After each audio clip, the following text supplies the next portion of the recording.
Car में बांध देते हैं, कार को चलाते हैं, डिब्बे बांध देते हैं, डिब्बे में चलाते हैं। भाई मैंने तो डिब्बा चलाया है, कार तो नहीं थी मेरे यहाँ, ठीक है। टॉयज कहां होते, तो डिब्बा डुब्बी जो भी हुआ करते थे, निकले टूटा फूटा वही खिलौना हो जाता था हमारे लिए। तो अगर मैं इसको डिस्प्लेस कर रहा हूं तो फोर्स किधर लग रहा है, फोर्स का डायरेक्शन ये है मेरे पास, इसके हाथ की तरफ फोर्स लग रहा है।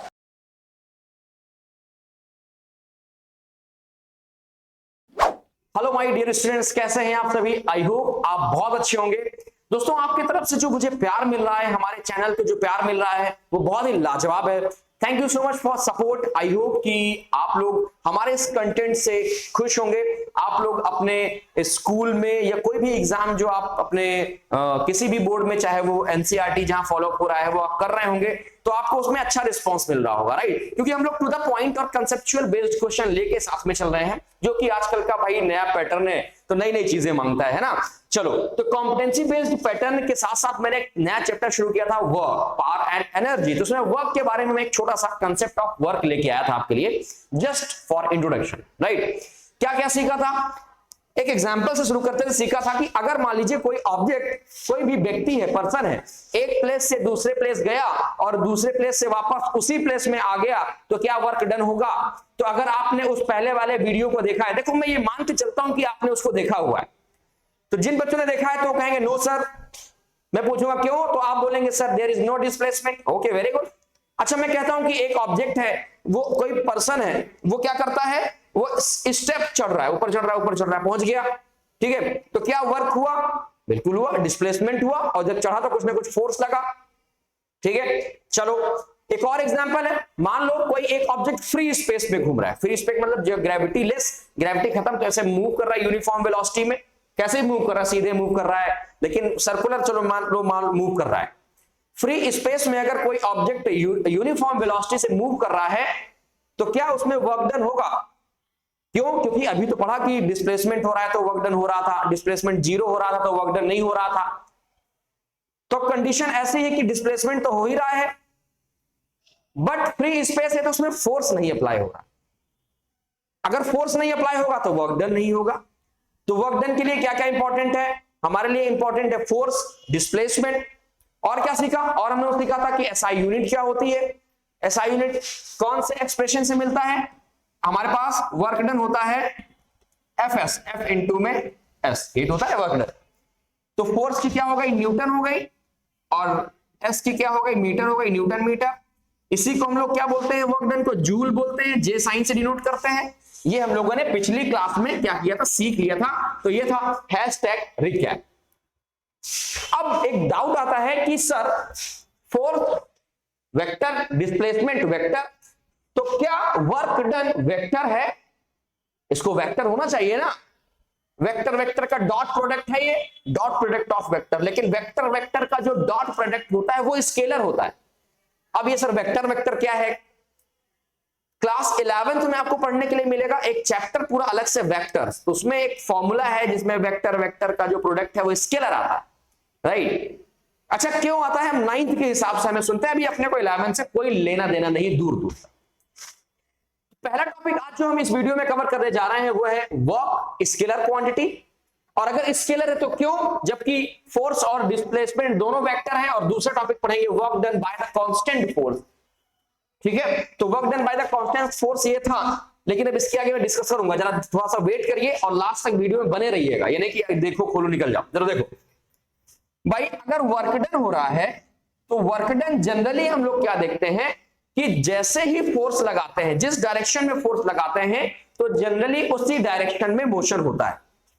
मतलब जो डायरेक्शन है वो किस पे बेस्ड है? फोर्स पे बेस्ड है। किस पे बेस्ड है? फोर्स पे बेस्ड है ना। मतलब कि जो डिस्टेंस कवर हो रही है वो उसी डायरेक्शन में हो रही है जिस डायरेक्शन में फोर्स लग रहा है।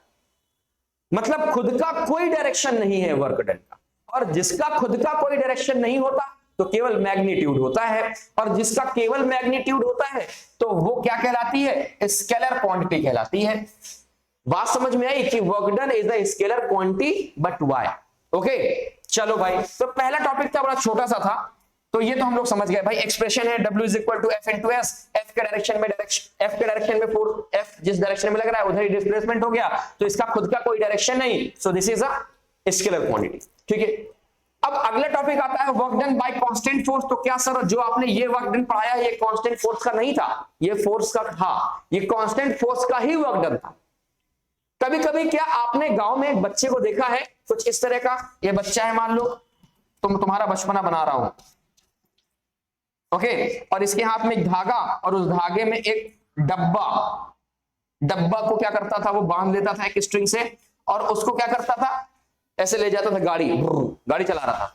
गाड़ी चलाते हैं ना बच्चे, ऐसे घसीटते हैं डब्बे को, कभी देखा ही नहीं देखा? छोटे बच्चे कार में बांध देते हैं, कार को चलाते हैं, डिब्बे बांध देते हैं, डिब्बे में चलाते हैं। भाई मैंने तो डिब्बा चलाया है, कार तो नहीं थी मेरे यहाँ, ठीक है।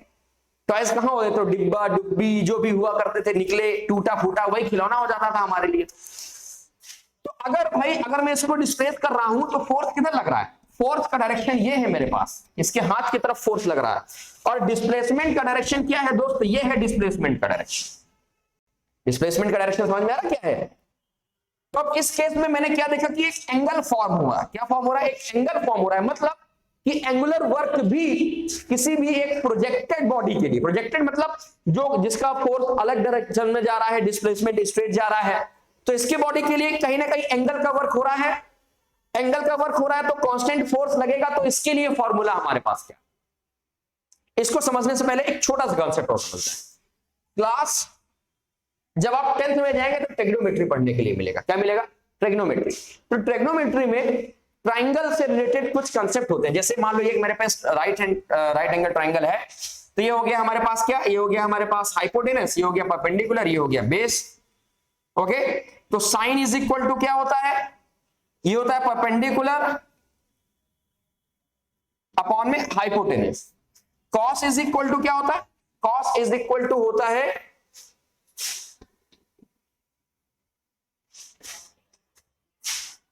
बेस अपॉन में हाइपोटेनस।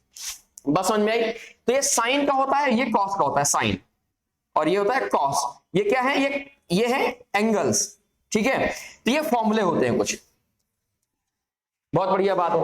अब मैंने अभी बात की थी प्रोजेक्टेड बॉडी के लिए, ये क्लास 10 से छोटा सा थोड़ा सा रिलेटेड है, लेकिन है फिजिक्स का टॉपिक, ठीक है। ये वाला एक एंगल मिला, अब एंगल की वैल्यू कैसे निकालोगे?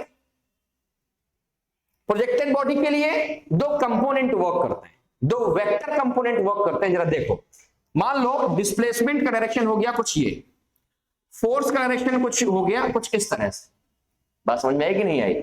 और एंगल लग रहा है मान लो यहां पर थीटा, तो रिजल्टेंट वेक्टर जो होगा कुछ इस तरह से मैं बना सकता हूं, सपोज बना सकता हूं, मतलब इमेजिनरी लाइन, ऐसा होता नहीं है, मैंने बना दिया ताकि ये ट्रायंगल पूरा हो जाए, ताकि मैं ये कंसेप्ट लगा के इस एंगल की वैल्यू फाइंड कर सकूं। ये कॉस थीटा की वैल्यू होती है बेस अपॉन में हाइपोटेनस। थीटा मतलब एंगल 30 डिग्री 40 डिग्री, और कॉस 30 कॉस 40 कॉस 50 कॉस 90 इनकी वैल्यूज होती है, कॉस 90 0, इस तरह से। इनको बोलते हैं trigonometry identities.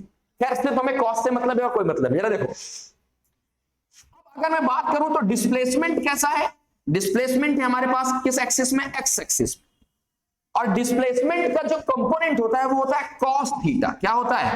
Cos theta. Height का जो कंपोनेंट होता है वो क्या होता है, वो होता है साइन थीटा। क्या होता है? Sine theta. यहां पर मैं बात कर रहा हूं डिस्प्लेसमेंट के डायरेक्शन की कंपोनेंट की, तो होता है कॉस थीटा। अच्छा, इसका एक रीजन और भी है, इसका जो है एक रीजन और भी है। क्या? हमारे पास ये वैल्यू तो गिवन नहीं है, there is no value of this perpendicular, we have only the value displacement S and force applied F.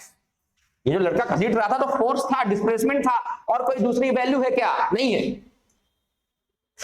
तो ये क्या है हमारे पास, ये है हाइपो और ये क्या है, बेस। और हाइपो और बेस का रिलेशन कौन देता है? cos थीटा बेस अपॉन में hypo. That's why we also use the cos component for the horizontal motion, ठीक है। वर्टिकल कंपोनेंट क्या लेते हैं? साइन थीटा लेते हैं। इसके लिए फिर कभी डिस्कस करेंगे अगर हमें टाइम मिलेगा आगे। तो फिलहाल जरा देखिए, तो यहां से जो मेरे लिए भाई एक फॉर्मूला निकल के आता है, work done by a constant force when any angular moment और प्रोजेक्टाइल मोमेंट इंक्लूडेड। एक एग्जांपल से समझ में नहीं आया, दूसरा एग्जांपल लेते हैं। आपने रोलर चलाते हुए देखा होगा, घास कटिंग रोलर, तो वो उसको ऐसे धक्का देते हैं, ऐसे धक्का देते हैं ना, नीचे की तरफ ऐसे होता है वो धक्का देते हैं, मतलब डायरेक्शन ये हो रहा है और फोर्स ये लग रहा है, डायरेक्शन ये है मोशन का, मतलब डिस्प्लेसमेंट ऐसा हो रहा है और फोर्स भी ऐसा लग रहा है कुछ एंगल पे। बात समझ में आई कि नहीं आई? आ रही है बात समझ में?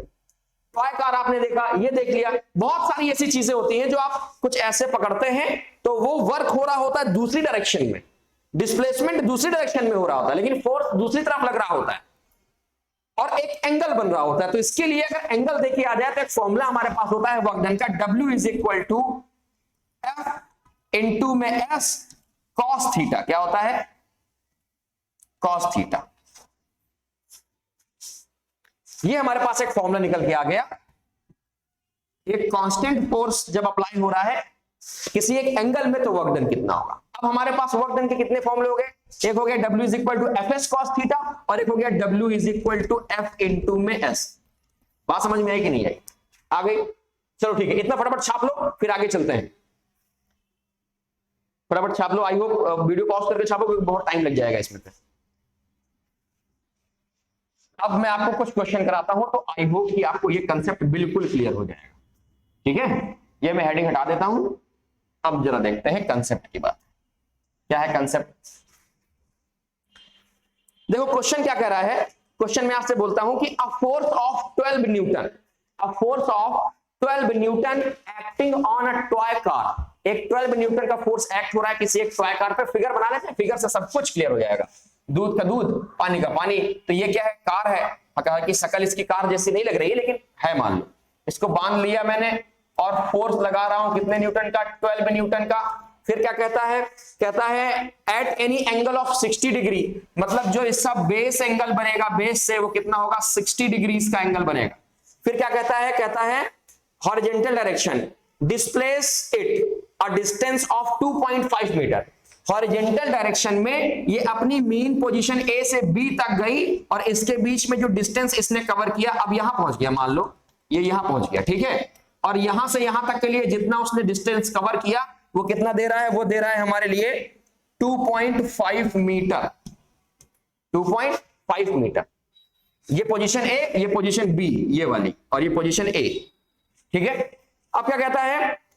Calculate the work done by the body of force if the work और ये भी बताओ वर्क पॉजिटिव है कि नेगेटिव है। इस पर कहता है गिवन दैट cos 60 डिग्री। क्या गिवन है? अब भाई हमें क्या पता cos 60 डिग्री तो 10th का है ना, तो गिवन होके आएगा और कुछ वैल्यू आपको याद भी रखनी है, जैसे 90 की याद रखनी है आपको।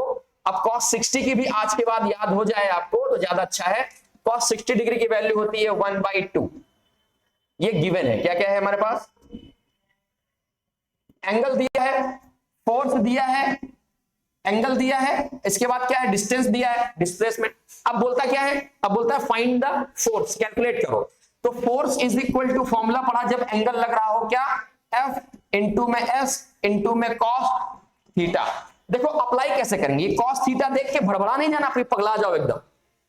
एकदम पेशेंस के साथ, कुछ नहीं है। जरा देखो F की वैल्यू कितनी है? W is equal to, sorry, तो F की वैल्यू है 12 न्यूटन, तो 12।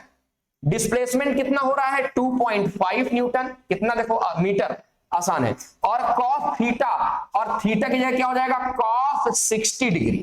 थीटा की जगह ये थीटा है ना, तो थीटा क्या हो जाएगा? 60 डिग्री।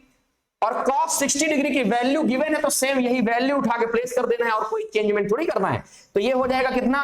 12 इंटू में 2.5, 2.5 इंटू में 1/2। cos 60 की वैल्यू 2 से डिवाइड करो, कितना आ गया? 6। तो ये कितना हो जाएगा? 6 इंटू में 2.5। ठीक है, अब इसको आप कैलकुलेट कर लेना, तो जो आंसर आएगा इतने ही जूल वर्क डन हो जाएगा। बताइए आसान था कि नहीं आसान था? दोस्तों बिल्कुल मिस मत करना, बहुत ज्यादा इंपॉर्टेंट टॉपिक है। जो अगला हमारा सेशन होगा उसमें हम लोग डिस्कस करेंगे कि क्या वर्क डन नेगेटिव हो सकता है, क्या वर्क डन 0 हो सकता है, राइट? वर्क डन की और क्या पॉसिबिलिटीज हैं इस एंगुलर वर्क डन में। भाई इसमें तो पढ़ लिया था हम लोगों ने, इसमें क्या पॉसिबिलिटीज है? थीटा की वैल्यू ऐसी कौन कौन सी वेरी करती है जिसमें वर्क डन में कुछ ना कुछ इफेक्ट पड़े। ये सारे कंसेप्ट को सीखने के लिए हमारे चैनल को सब्सक्राइब करिए, हमारे साथ बने रहिए। आज के कंसेप्ट के लिए इतना ही। कमेंट करके जरूर बताइएगा कैसा लगा आपको सेशन। कुछ इंप्रूवमेंट अगर आपको चाहिए तो आप मुझे डाल सकते हैं। तब तक के लिए आप पढ़ते रहिए अगले सेशन तक, और फिर मिलते हैं हम लोग अगली बार। तब तक हंसते मुस्कुराते रहो। Bye bye, tata and take care.